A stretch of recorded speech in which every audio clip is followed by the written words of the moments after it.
The United Kingdom's Ministry of Defense latest intelligence update on Ukraine, July 8, 2023. It has been 500 days since the Kremlin initiated its special military operation in February 2022. Following a relatively calm period in June 2023, the town of Bakhmut has once again become the epicenter of intense fighting along the front lines over the past week. Ukrainian forces have been steadily advancing both to the north and south of Bakhmut, making significant progress. Meanwhile, the Russian defenders are likely facing challenges such as low morale, a mix of disparate units, and limited capabilities to locate and neutralize Ukrainian artillery. The Russian leadership is highly unlikely to view conceding Bakhmut as a politically acceptable option, given its symbolic importance as one of the few gains made by Russian forces in the past year. However, there are likely to be minimal additional reserves available to reinforce the sector. The Air Force Command of Ukraine Armed Forces update. During the night of July 8, 2023, the Russian military initiated an attack using Iranian Shahed 136 and 131 attack drones, which were launched from the southeastern direction, specifically from Primorsko-Akhtarsk in the Krasnodar territory. The air defense units of the Ukrainian Defense Forces swiftly responded to the threat and successfully neutralized 5 Shahed 136 and 131 attack unmanned aerial vehicles. Their quick action prevented further damage and harm. Unfortunately, a few Shahed drones managed to target and inflict damage on industrial facilities and infrastructure in the Dnepropetrovsk and Kirovohrad regions. The Institute for the Study of War Assessment on the Russian Offensive. Approximately 500 days ago, Russia initiated an unwarranted war of conquest against Ukraine. The initial objective of the Russian military was to capture Kyiv within a 3-day time frame. However, their attempts to achieve their intended goals in Ukraine have been unsuccessful thus far.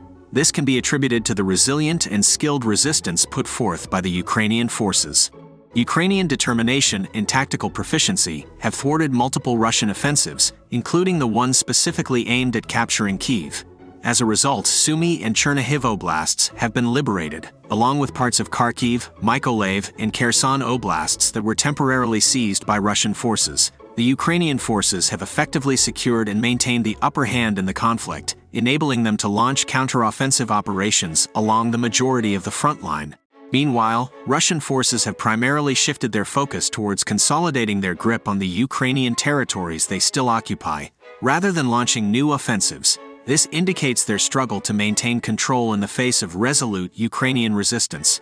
With the assistance of Western allies, Ukraine has managed to safeguard its independence. However, a critical task still lies ahead: the liberation of strategically vital territories that remain under Russian control. This undertaking poses a significant challenge for Ukraine, but it remains determined to achieve this objective and restore its sovereignty over these areas.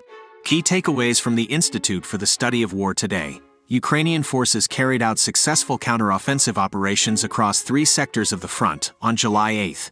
The ongoing Ukrainian operations are seen as the beginning of the middle phase of a wider counter-offensive, and it is too early to assess their overall progress. The United States announced a new military aid package for Ukraine on July 7, which includes cluster munitions.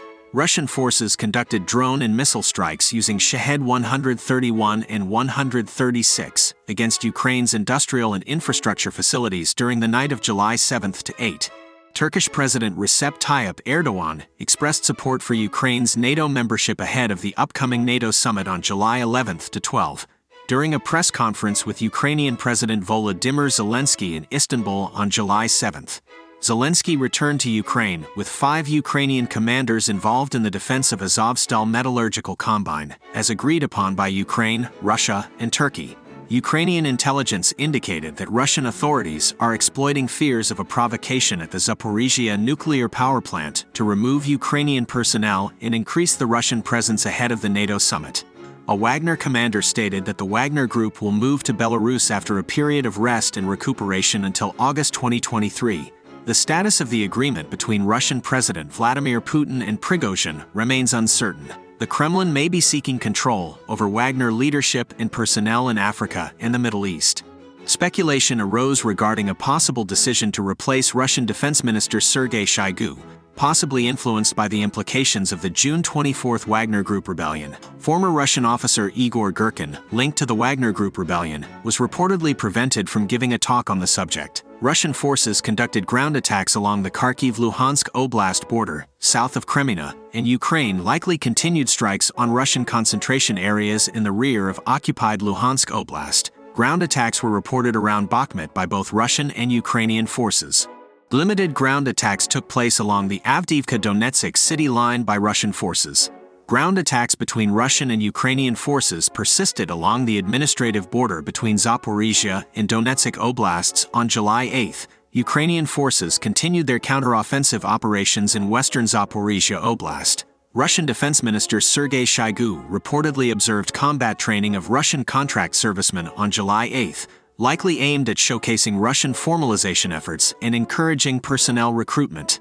The Ukrainian government indicated that Russian occupation authorities are struggling to provide adequate compensation for critical industry staff, resulting in staffing shortages that could hamper the Russian war effort.